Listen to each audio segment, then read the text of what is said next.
Good evening, everyone. This is Pradeep, Ambassador of Change from GETI, the Global Education and Training Institute from Lucknow. We are the premier training institute for principals and teachers in India and other several parts of the world. And we have many in-service and pre-service programs. For more information, please go to 740-840-1000. Right now, you are on our Disruptive Education platform. And on this platform, we have met with and interacted with more than 1,600 educators from India and all over the world. And this evening, we have for you Mrs. Rana Khan. She's the academic coordinator and intensive English programmer from Algonquin College, AlNaseem, AlJahra, Kuwait. Uh, she has a master's degree in English literature and business administration besides the teacher certificate in CELTA. She has extensive teaching experience in English language and various business programs.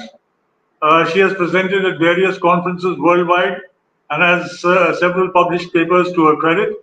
She has served as secretary, conference chair, and proposals chair to the local affiliate TESOL Kuwait. Additionally, she has also served on the conference's professional council, TESOL, International Association, as chair in 2021. She is currently the president of TEFL Kuwait. Her main research interests are learning management systems, CALL, and blended learning. Presently, she is pursuing a doctorate in education from the University of Bath in the UK and is working as academic coordinator to the intensive English program at Algonquin College in Kuwait. She will be speaking to us today on disruptive innovations for diverse learner needs, challenges, and solutions in virtual learning. Good evening, ma'am. Thank you for being with us, and over to you. Thank you, Mr. Pradeep. Thank you for inviting me on this amazing forum. And hello and welcome, everyone. I'm Rana Khan from Kuwait. I am the academic coordinator at the Intensive English Program at Algonquin College, Kuwait, as just now Mr. Pradeep introduced me. I teach English language and sometimes business at Algonquin College. My topic today is disruptive innovations for diverse learner needs, challenges and solutions in virtual learning environment. Let me first give you a quick overview of the presentation today. First, we will look at very briefly about the current crisis in education because of the pandemic that we are in. And then I will define who are diverse learners. We will also learn how diverse learners can be diverse based on their learning styles and needs. We will also look at how we can focus on learning strengths and disabilities of those diverse learners, certain things that we should avoid, and in the end, I would conclude with certain recommendations. So, the current pandemic has literally thrown all of us in a state of chaos. None of us was ready for this kind of a situation. Students, educators alike have been forced to learn and teach from home. We were not prepared for this, and therefore, there is a real strong need to creatively deal with this kind of a once in a century crisis. We have been able to survive this, but are we fully prepared to deal with it? Well, we need to look at certain solutions which can help us in dealing effectively with this kind of a problem. As language educators, we need to creatively deal with this kind of situation. And in general, we always struggle with the students when we are trying to create or motivate students in our classes. But when we are dealing with diverse learners, and especially on a virtual platform, it increases our challenges. So it becomes more challenging for us. So, how do we deal with these situations where we have gifted, I would not call learner disabilities, I would call them gifted learners because that's how we address our learners who are especially challenged or who have diverse learning requirements. So let's look at who are those diverse learners. Well, students can be diverse based on different backgrounds, different situations. The students can be different from each other on different grounds. For example, they could be different based on language, their culture, their cultural background, their academic needs, and they can also be diverse based on their learner styles and their learning abilities. If you are aware of Dr. Howard Gardner, he introduced around 1983, I guess, about the different types of learner styles. According to him, learners could be visual, linguistic, kinesthetic, logical, spatial, interpersonal, intrapersonal, naturalistic, or experiential. According to him, these learners are unique in their learner needs and in their learner styles. And as educators, we need to kind of harness this potential, the different kinds of learner styles in our classes, so and try to use this potential to organize our teaching styles, our teaching strategies, so we can bring the most out of these diverse learners. When we are doing this, it is extremely crucial that we adopt those approaches which are strongly student centric, so that the students they become self-reliant learners. So if there are such diverse learners or diverse intelligences present in our classes, how do we address those learners? Yani, if we look at different kinds of platforms for diverse learners, we already know that they struggle with their different styles, different strengths. Have we focused on adapting our learner platforms or our learning strategies for these learners? Have we done anything to help these learners? How can we adopt learning content to suit these learners? Or how can we adopt our learning platforms to suit these learners? If we have done something, have we considered making changes in the online content, the content that we present, or the way we present that content to these learners? So, all these questions are going to be addressed in this slides. But first, let's look at the different kinds of learner styles as we see. So, as Dr. Howard Gardner presented in 1983, he established that learners have 8 different types of intelligences, as you can see in the wheel that is present on the screen. They could be visual, spatial, bodily kinesthetic, means they like lots of activities, musical, they prefer musical activities in the class, they learn better and faster. It could be interpersonal, they like interaction, intrapersonal, self smart, yani they don't want anybody around them. Linguistically smart, they like to work with words. Logical, they like to go in order, stepwise, organized. Or naturalistic, they like to be amongst nature. So these are all different kinds of learners, as Dr. Gardner said. However, he propounded that these are different intelligences which are, all of them can be present in an individual, but it's not necessary that they are all developed at the same level. That means maybe 2 or 3 of his intelligences are more developed and stronger. uh, but he emphasized that when a student comes to a classroom, he brings a background knowledge, he brings these kind of strengths into the class. As educators and teachers, we need to incorporate these learner strengths into our lessons. We need to create our lessons in such a way that they focus and cater to different kinds of strengths that different students bring into a classroom. So, here are a few simple tips that we can use in a virtual learning environment to make our diverse learners, as we call them, benefit from our virtual learning platforms. First of all, it's really important to build rapport with them. Be humble.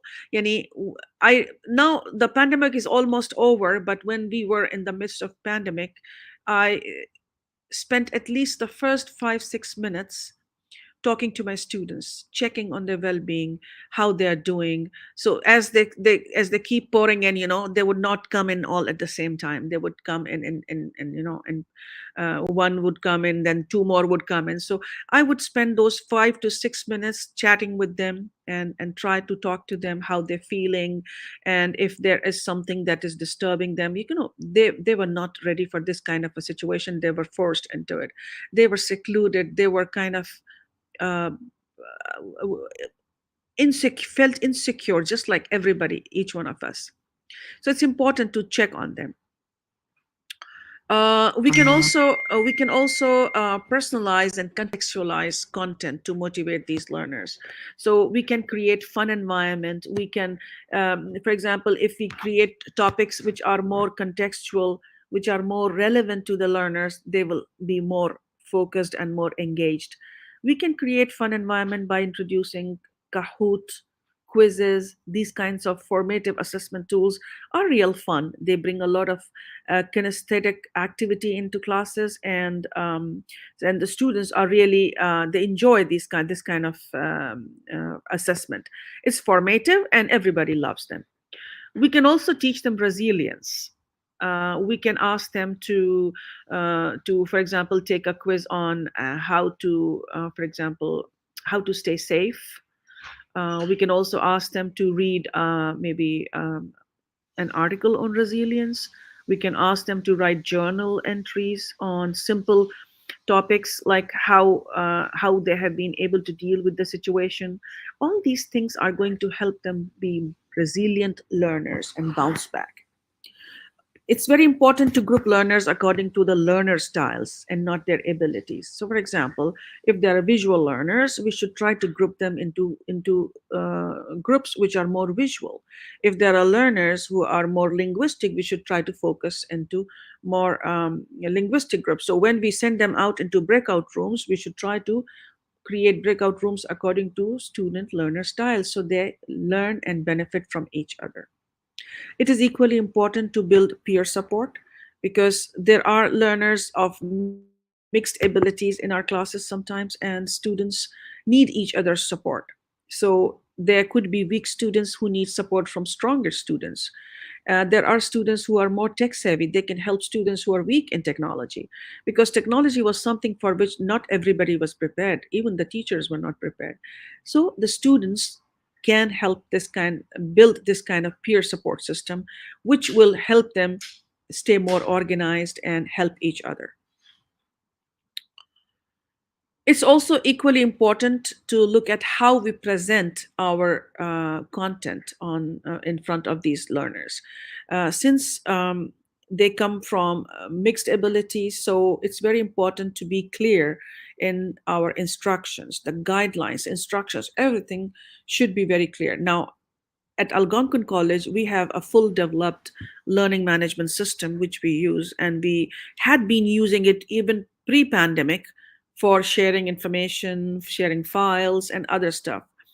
So it is very important that when new students join us, we should simplify the use of the LMS. We should try to be very clear in our instructions and should try to create some kind of files that help students understand how to navigate the LMS because they might be new to the LMS.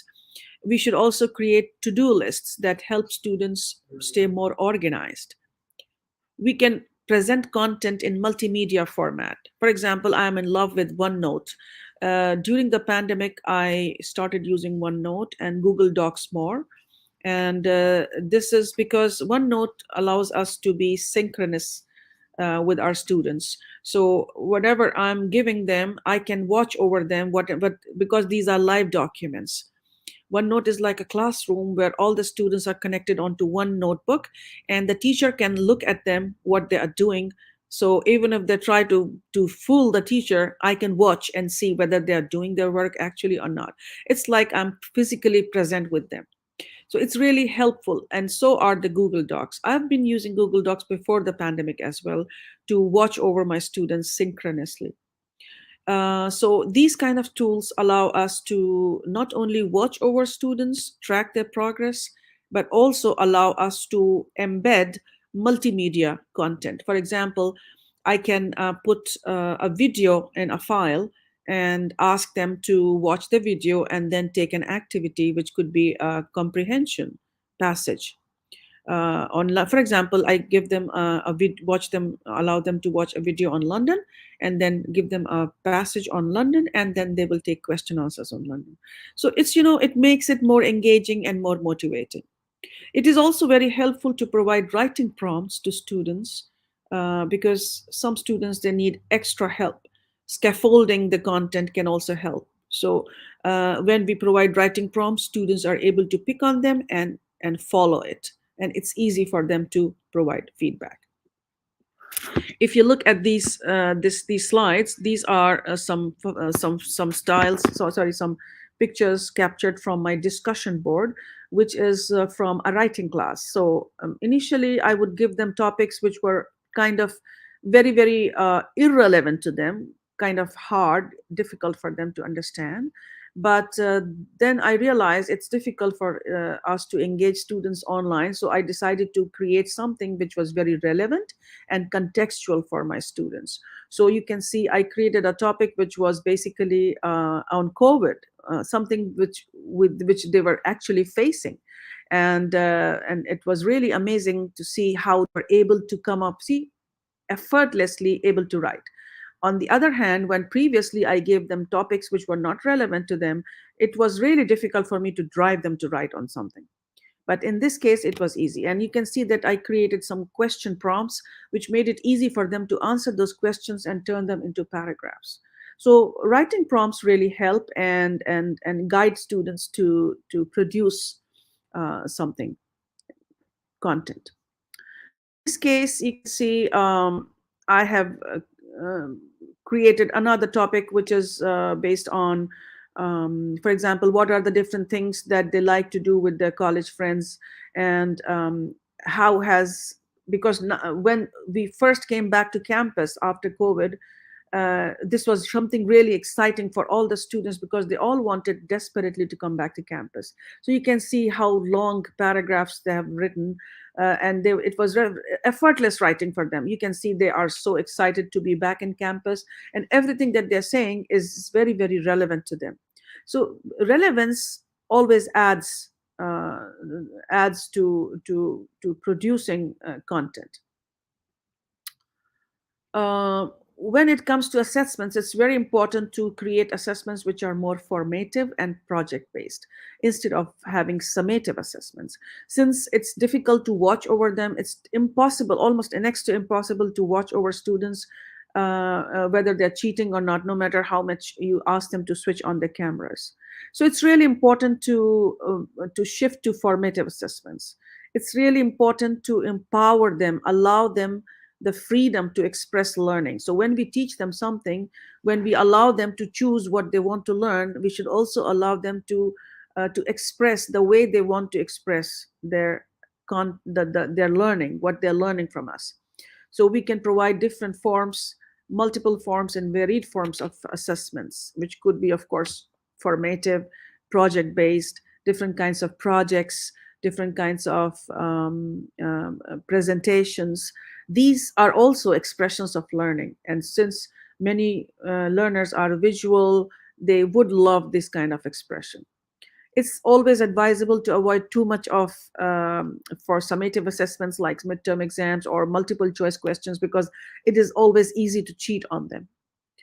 Um so therefore, it's really important to have more of formative assessments, or take home quizzes, or end of semester quizzes, which or open book quizzes, which allow them at least to go through the content and take assessment, instead of just doing a doing putting ticks randomly without even thinking, and or maybe cheating from each other. When you ask them to do a take home quiz, or you ask them to do an open quiz, it is much easier because they would at least go through content and answer those questions. Discussion boards are really helpful, and they are a uh, big help to big support and when assessments are concerned. You can see this is one of the discussion boards that I created where I have asked them to um,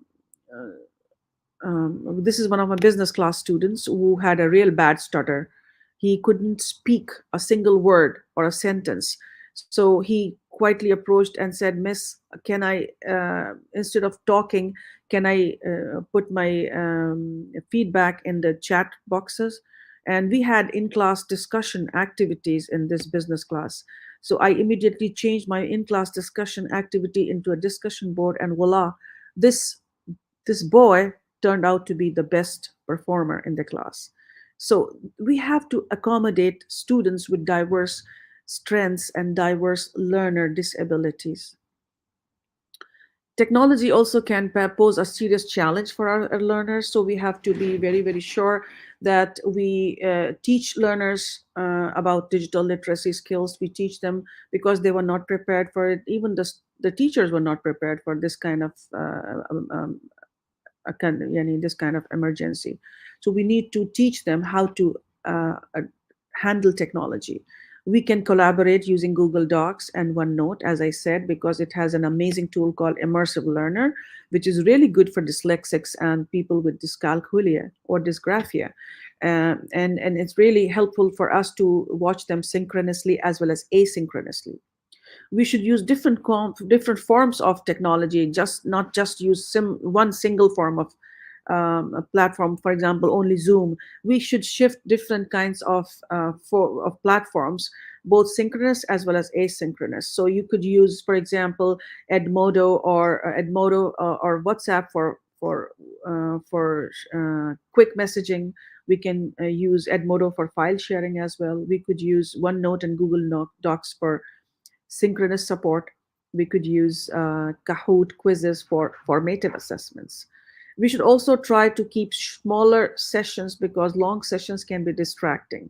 We should convert them into maybe 15 to 20-minute bite-sized chunks of sessions.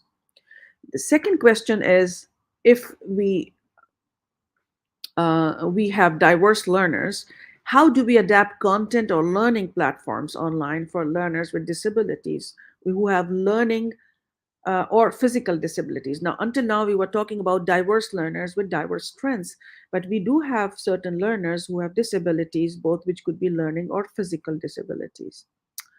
So let's have some tips on providing them support through time management skills. We should teach them to organize themselves better, have a place where they can work, because most of the time during the pandemic, students were taking classes from anywhere. Some of them were even taking classes from their cars. So they need to understand the importance of a place that is dedicated for learning. We should also provide them extra time for reading or interacting.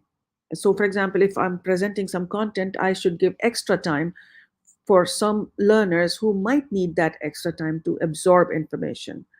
Also, they should be given extra time to provide response after reading that or absorbing that kind of content, because some students are different and they take time, and they could be dyslexic, they could have other kinds of learner disabilities.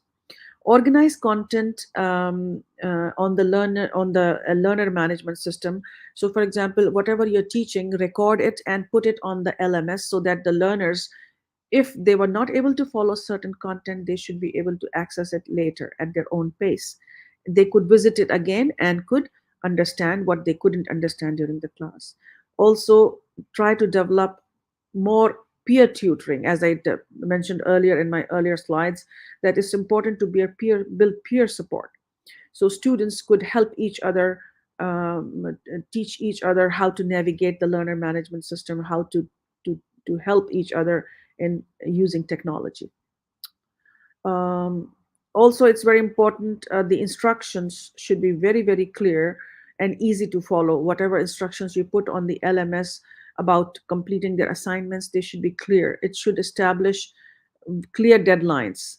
If you follow certain routines and you want to change them, avoid certain changes, because students who are used to similar routines will find it disturbing to a sudden change. If you are making certain changes, always announce them in the announcement section so the students are prepared beforehand when they come to your class and they are ready with that kind of a change.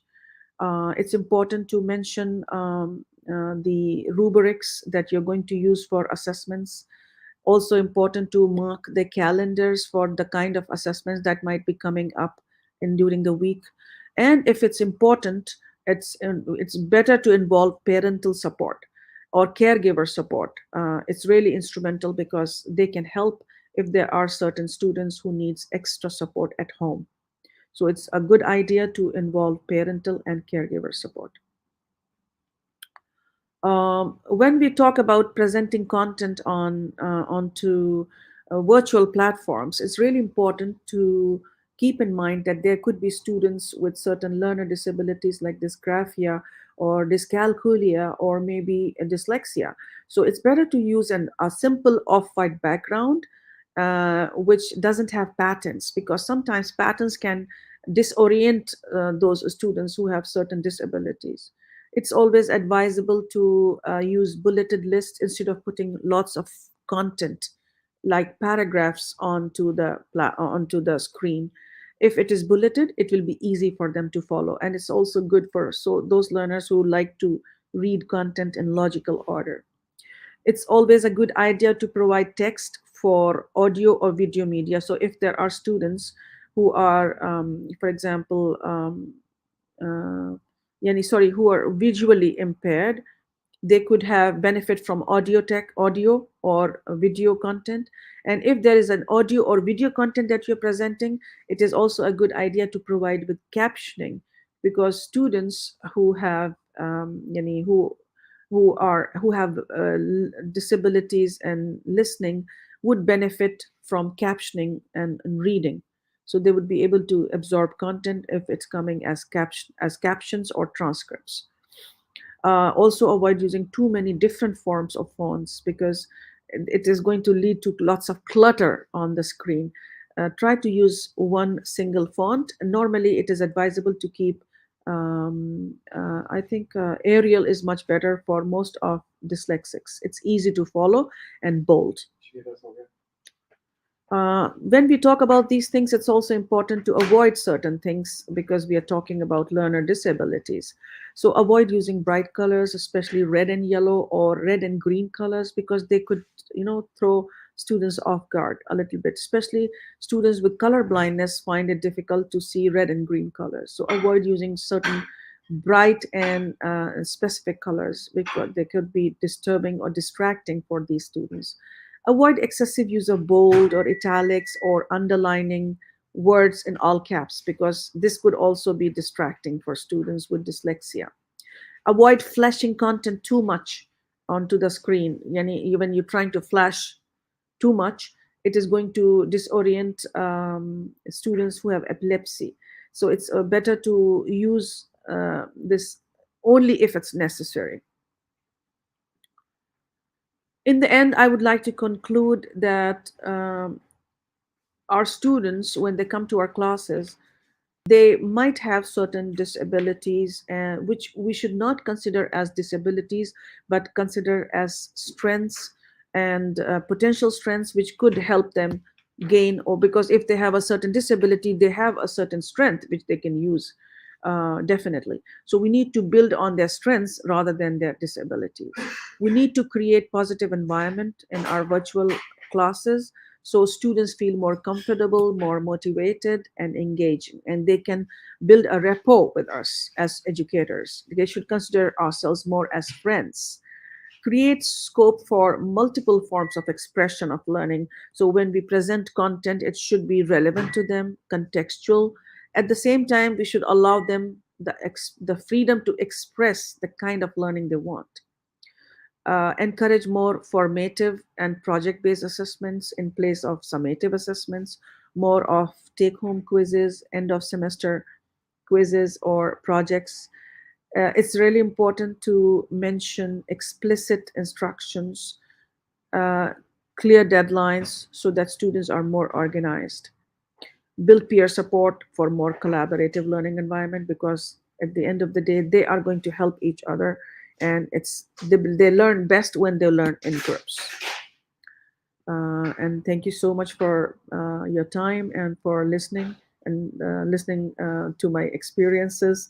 And if you have any questions, I'm open for questions. And these are my email. You can see on the screen. My This is my work email, Arkhan, and this is my personal email. If you have questions, you can send them to me on email also. Thank you, ma'am, for that talk on disruptive innovations for diverse learners, needs, challenges, and solutions on virtual learning.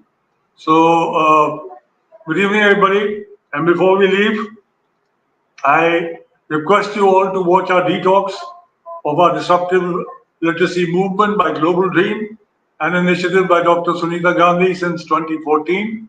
This is to ensure everyone's participation by a people's movement in helping India achieve total foundational literacy and numeracy. We have several talks on this every day. And for the talks that you might want to tune into, please go to 740-840-1000. So, ma'am, thank you once again, and good evening, everybody. See you again tomorrow. Thank you Good so much, night. Mr. Pradeep, for inviting me. Have a wonderful night. Bye bye. Take care. You too, ma'am. And happy Rosa Aftari. Thank you so much, sir. Thank you so much.